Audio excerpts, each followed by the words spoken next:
Current Affairs, April 2020, Part 4. India emerged as the third largest military spender in the world, with an expenditure of $71.1 billion United States dollars in 2019, just behind the US and China. India approved $1 million United States dollars to Antigua as project outlay, with immediate assistance of $150,000 United States dollars for medical equipment to combat COVID-19 crisis. India dropped 2 places on a Global Press Freedom Index to be ranked 142nd out of 180 countries in the annual Reporters Without Borders analysis. India's holding of U.S. government securities jumped by over $13 billion United States dollars in a month to a record high of $177.5 billion United States dollars at the end of February. The Union Cabinet approved the promulgation of an ordinance to amend the Epidemic Diseases Act 1897 to provide stricter punishments for attacks against health workers. Union Human Resource Development Minister Ramesh Pokhriyal Nishank launched the national program, Vidyadaan 2.0, for inviting e-learning content contributions. India's chemical exports rose by 7.43% to 2.68 lakh crore rupees during April 2019 to January 2020 period of the last fiscal, and became the top exporting sector in the country for the first time. The center made it mandatory for all its employees to use the Arogya Setu app on their mobile phones, saying the application will be helpful in breaking the chain of transmission of COVID-19. The Union Health and Family Welfare Minister Dr. Harsh Vardhan has launched an interactive platform, COVID India Seva, aimed at providing real-time solutions to COVID-19 related queries. The 11th session of Petersburg Climate Dialogue witnessed India along with 30 other countries deliberating over ways and means to tackle the challenge of reinvigorating economies and societies after COVID-19. The National Agricultural Cooperative Marketing Federation of India, NAFED, will distribute around 5.88 lakh metric tons pulses to about 20 crore National Food Security Act households through ration shops for 3 months. The Ministry of Tourism, Government of India hosted the 11th webinar, an epic called India a Land of Myriad Stories as part of its ongoing engagement with industry and its audiences on the overall theme of Dekho Apna Desh. The government has formed a high-level task force for vaccine and drug testing for COVID-19 disease. The task force, co-chaired by Vinod Pal, member Niti Aayog, and Professor K. Vijay Raghavan, principal scientific advisor to the government. Union Minister of Rural Development and Panchayati Raj, Narendra Singh Tomar issued a detailed guideline of the Swamitva scheme aimed at providing people residing in rural parts with the right to document their residential properties. PM Narendra Modi launched E-Gram Swaraj and Swamitva Yojana, 2 web portals for accelerating the pace of development in India's villages. The E-Gram Swaraj app will provide panchayats a single interface to complete development projects. Swamitva Yojana will use drones in mapping of properties in villages. Assam government launched a new scheme, Dhanvantari, under which locally unavailable medicines are provided to patients at home. Andhra Pradesh government has announced a fee reimbursement Jagananna Vidya Divena scheme for the students of the state. The Assam government announced life insurance cover of 50 lakh rupees each for all journalists in the state who are reporting during the novel COVID-19 outbreak. KGMU in Uttar Pradesh has become the first government hospital in the country to successfully launch the plasma therapy treatment for the COVID-19 patients. Madhya Pradesh Chief Minister Shivraj Singh Chauhan launched Jeevan Amrit Yojana, a unique scheme to boost immunity system of citizens of the state. Himachal Pradesh government has rolled out eSanjeevani OPD for free online medical consultation to sick people who find it difficulty to visit hospitals in view of COVID-19 pandemic. In Manipur, remembering the people who valiantly fought in the Anglo-Manipuri War in 1891, state government commemorated Kongjam Day at Kongjam War Memorial Complex, Thubal. Amid the country-wide COVID-19 lockdown, Uttar Pradesh has become the first state to have the requisite infrastructure in all its courts for hearing cases through video conferencing. Madhya Pradesh Chief Minister Shivraj Singh Chauhan launched the Jeevan Shakti Yojana. Under this scheme, women in urban areas can earn by making masks at home. The government will pay them 11 rupees per mask. Karnataka Chief Minister B.S. Yediyurappa launched Homeline, an app to home deliver groceries and vegetables, to cover Bengaluru urban district and help keep people indoors during the COVID-19 lockdown. The Kerala government has set up Ayurveda bodies at the state, regional and district levels for a COVID-19 prevention program and started Ayur Raksha clinics at government hospitals at district and taluk levels. The Karnataka government launched Apthamitra helpline with an exclusive toll-free number and a mobile app, aimed at providing required medical advice and guidance aimed at empowering people in its fight against COVID-19. The Uttarakhand Education Department has started virtual lessons for students through a mobile application named Sampark Didi. Through the app, students can access animated lectures while they are confined to their homes during the pandemic. In Madhya Pradesh, around 1 lakh Anganwadi workers and assistants of the state will get the benefit of Chief Minister's COVID-19 Yada Kalyan Yojana. Under this initiative, they will also get a special health insurance cover of 50 lakh rupees.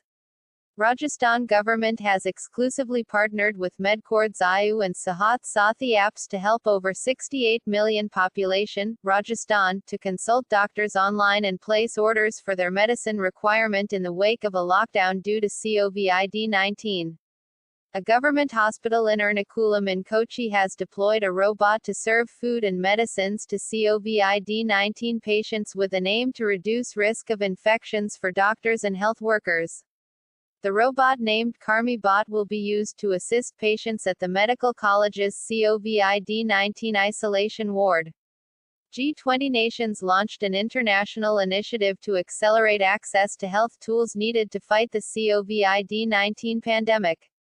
U.S. President Donald Trump has nominated senior Indian-American diplomat Manisha Singh as America's next envoy to OECD. The ADB unveiled a $1.5 billion United States dollars COVID-19 package for India and is in discussions with the government on further aid for specific sectors. Iran has announced it successfully launched the country's first military reconnaissance satellite by the Islamic Revolutionary Guard Corps, IRGC. The ADB has approved 346 million United States dollars, around 2,616 crore rupees, loan to the Indian government to provide reliable power connection in rural areas of Maharashtra. China named its first independent interplanetary mission Tianwen-1, with the combined Mars orbiter and rover spacecraft apparently proceeding towards launch in July. Money transfer firm Transcorp International Limited said it has received in principle approval from the RBI for providing semi-closed prepaid payment instruments service. The engineers at NASA have developed a high-pressure ventilator prototype, Vital, ventilator intervention technology accessible locally, specifically tailored to help COVID-19 patients. Indian movie producer and distributor Eros International announced an all-share merger with Hollywood's STX Entertainment to create an equally held global entertainment company. The UNODC launched a Lockdown Learners series of online dialogues with students and educators in India on COVID-19 and its impact on sustainable development goals, peace and rule of law. President Donald Trump has announced a 60-day ban on immigrants seeking to live and work in America permanently, and said he could extend it depending on the economic fallout from the COVID-19 pandemic. Lebanon has become the first Arab country to legalize cannabis farming for medical and industrial purposes, a move that could generate lucrative exports and foreign currency as the country struggles to cope with a financial crisis. The Australian Department of Defence (DoD) has cancelled this year's iteration of the large-scale multinational Pitch Black 2020 air combat exercise, which was said to be hosted by the Royal Australian Air Force (RAAF) for 3 weeks starting on the 24th of July. NASA set a launch date of May 27 for its first astronaut mission from U.S. soil in nearly 10 years. Elon Musk's space company, SpaceX, will send 2 NASA astronauts to the International Space Station aboard its Falcon 9 rocket from Florida. A virtual workshop on contract management during emergency situations was organized by World Bank in collaboration with AIMA for Project Management Unit of Jhelum Tawi Flood Recovery Project, which is implementing $250 million United States dollars flood recovery project funded by World Bank in the Union Territory of J&K. T.S. Tiramurti, currently Secretary at Ministry of External Affairs, has been appointed as India's new ambassador, permanent representative to the UN. Sanjay Kauthari took oath as the Central Vigilance Commissioner at the Rashtrapati Bhawan. He was administered the oath by President Ram Nath Kovind.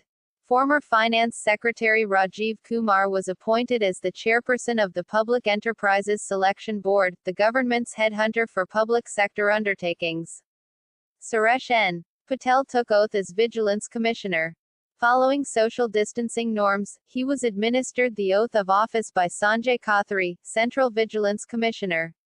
SBI, which has invested 6,050 crore rupees in Yes Bank, will hold 48.21% stake in the private sector lender. PNB Housing Finance said it has appointed Neeraj Vyas as its interim managing director and chief executive officer. A unit of IIFL Wealth Management has agreed to acquire L&T Finance Holdings Wealth Management business for 230 crore rupees. Jammu and Kashmir seeks to appoint Satya Narayan Gupta as CFO of the bank subject to background verification and police records. Caladium Investment Private Limited, backed by Singapore's sovereign wealth fund GIC, has raised stake in Bandhan Bank by 1.1% to 4.49%. RBI decided to open a special liquidity facility of 50,000 crore rupees for mutual funds to ease liquidity pressure on mutual funds.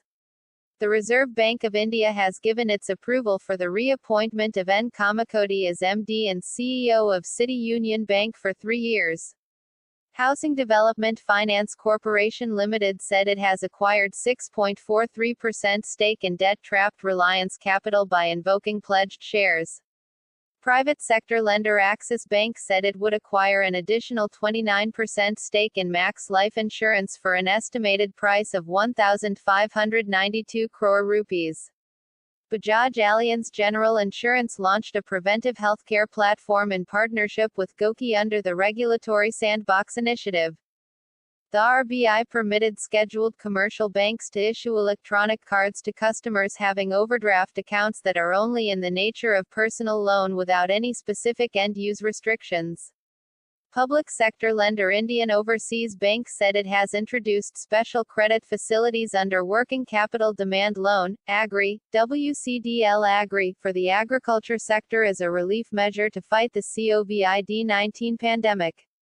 The BRO completed the construction of a key bridge in Arunachal Pradesh that will allow the speedier movement of men and logistics material towards the line of actual control, LAC, with China. The DRDO, in collaboration with Labour Ministry governed ESIC Medical College and Hospital, Sanath Nagar, Hyderabad, has developed India's first COVID-19 sample collection mobile lab named Mobile BSL-3 VRDL Lab. The BRO constructed and opened a new permanent bridge on the River Ravi connecting Kasol enclave in Punjab to the rest of the country. An e-office, that enables movement of files and documents without physical touch, has been launched by CISF for its to prevent COVID-19 infection. The application called eCaryole, Electronic Office, has been designed by the in-house technical team of the force. Shiv Das Meena has been given additional charge of the post of CMD of Housing and Urban Development Corporation, HUDCO, for a period of 6 months. UIDAI has allowed the Common Service Center, CSC, an SPV, special purpose vehicle, under the Ministry of Electronics and Information Technology, IT, to start the Aadhaar updation facility at 20,000 centers that operate as banking correspondence PCs.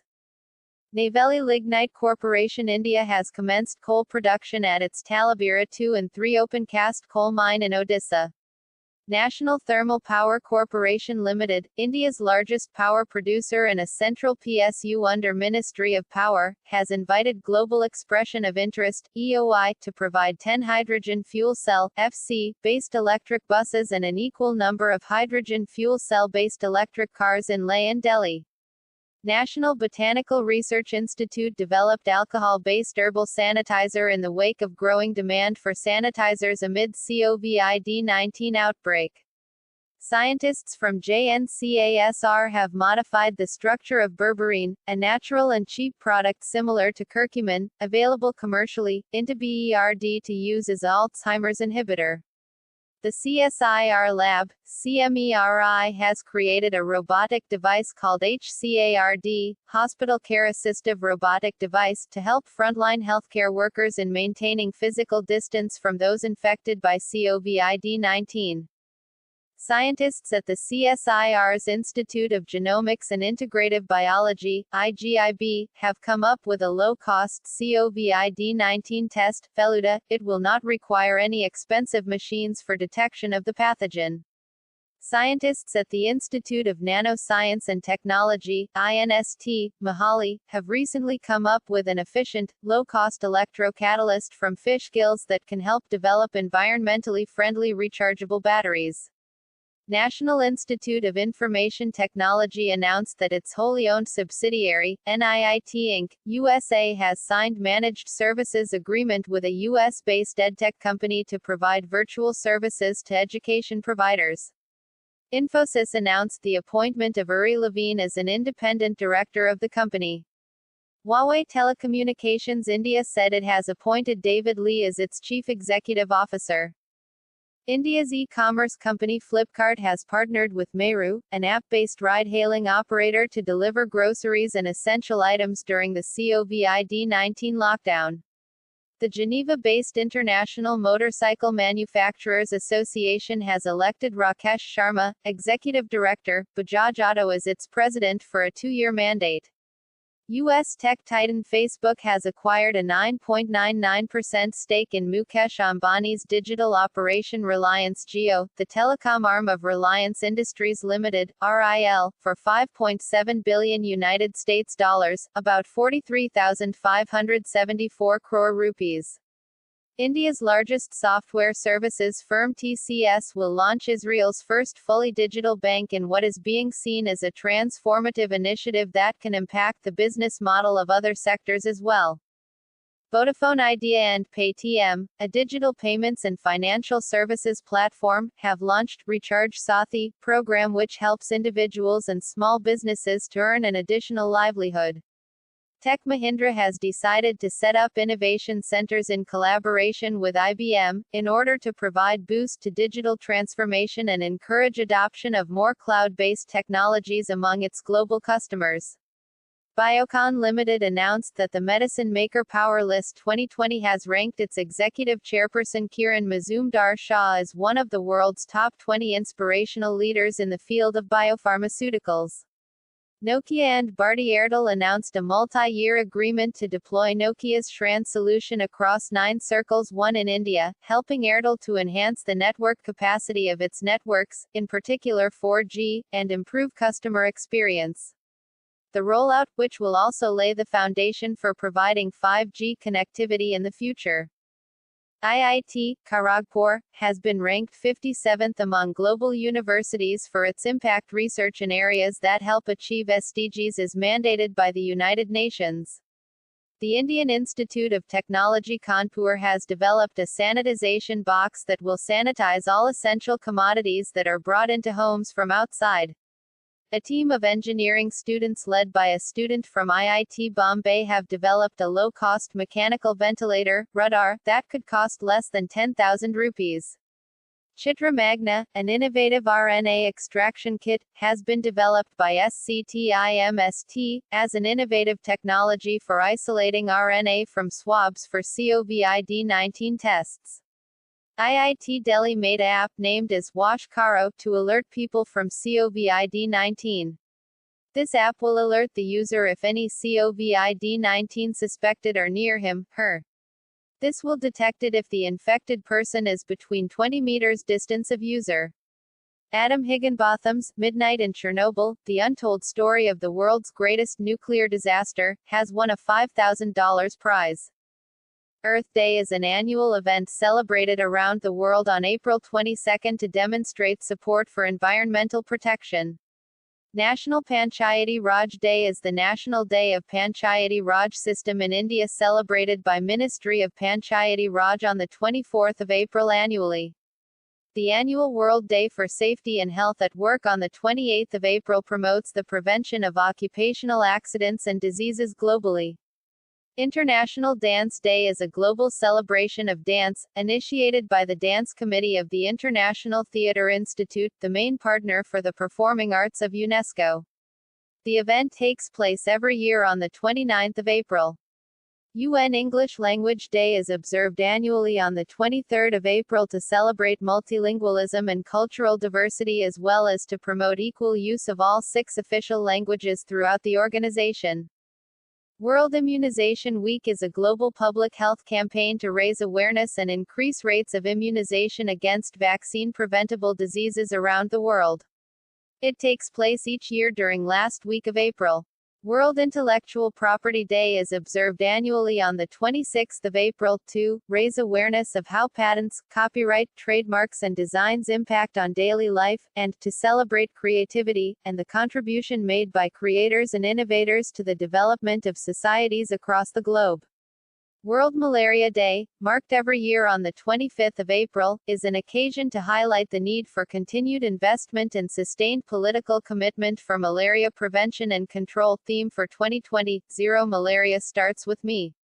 The International Day of Multilateralism and Diplomacy for Peace was established on the 12th of December, which underpinned the UN Charter and the 2030 Agenda for Sustainable Development, is fundamental to promote and support the 3 pillars of the UN: peace and security, development and human rights. Former Prime Minister of Fiji, Laisenia Qaras, passed away. He was 79. Odia writer and academic Rodnakar Cheney passed away. He was 75. Eminent theatre personality Usha Ganguly died at her residence in South Kolkata.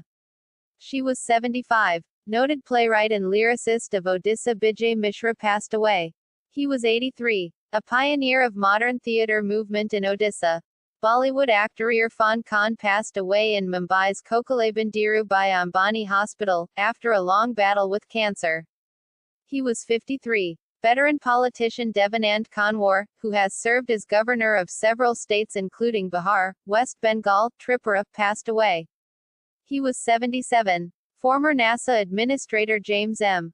Beggs, who led the agency during the early years of the Space Shuttle program and resigned after the Challenger disaster killed 7 astronauts in 1986. He was 94. Former Karnataka cricketer, J. Arunkumar has been appointed as the head coach of the USA cricket team. Former Pakistan women's skipper Sana Mir announced her retirement from international cricket. Champion PV Sindhu was unveiled as one of the ambassadors for BWF's I Am Badminton awareness campaign. Former South African cricketer Graham Smith has been appointed as South Africa's Director of Cricket for a 2-year period. India lost the hosting rights of the 2021 Men's World Boxing Championship to Serbia after the National Federation failed to pay the host fee. Middle distance runner Juma Cotton has been banned for 4 years after she admitted to anti-doping rule violations to the Athletics Integrity Unit, AIU. Pakistan batsman Umar Akmal was banned for 3 years by the PCB for failing to report corrupt approaches ahead of the country's premier T20 league this year. The World Games to be held in Birmingham, Alabama, which have been delayed due to the COVID-19 outbreak, have unveiled a new logo and a new title, the World Games 2022. With the announcement of the Games shift to July 7 to 17, 2022.